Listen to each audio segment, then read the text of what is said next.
ಪದೇ ಆ ಕಡೆ ಇದನ್ನೇ ಕೇಳೋದು. ಹೈಕಮಾಂಡ್ ಏನು ತೀರ್ಮಾನ ಮಾಡಿದ್ರೆ ಅದರಂತೆ ನಡ್ಕೊಳ್ಳೋದು. ಕೇಳಬೇಡಿ, ದಯಮಾಡಿ ಅವ್ರು ಮಾವ್ನೇ ಕೇಳಿ, ಯಾರು ಮಾತಾಡ್ತಾರೋ ಅವ್ರನ್ನ ಕೇಳಿ, ನನ್ಗೆ ಯಾಕೆ ಕೇಳೋದು? ಬಜೆಟ್ ಯಾವತ್ತು ಸರ್? ಇವತ್ತು ಲಾಸ್ಟ್ ಮೀಟಿಂಗು.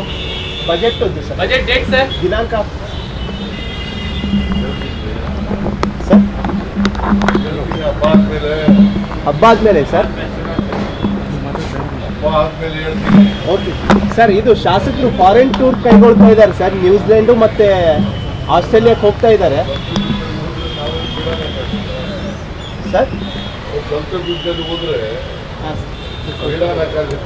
ಮೇಲೆ ಇರುತ್ತೆ. ಅವರು MLA-ಗಳು ಹಾಂ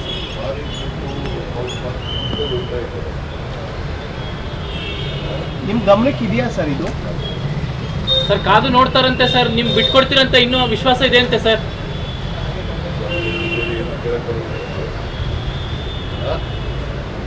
ನೀವು ಕೇಳೋದೇ ಇಲ್ವಲ್ಲ, ಬರೀ ಇದೆ. 3 ತಿಂಗಳಾಯ್ತು ಶುರು ಮಾಡಿದ್ದು. ಕೇಳಬೇಡಿ, ದಯಮಾಡಿ ಹೈಕಮಾಂಡ್ ಅವ್ರಿಗೆ ಗೊತ್ತು, ಅವ್ರು ತೀರ್ಮಾನ ಮಾಡ್ತಾರೆ. ಅವ್ರ ತೀರ್ಮಾನ ಏನು ಮಾಡ್ತಾರೆ ಅವ್ರ ನಡ್ಕೊಳ್ಳೋದು. ಎಷ್ಟು ಸಾರಿ ಹೇಳೋದು ನಾನು?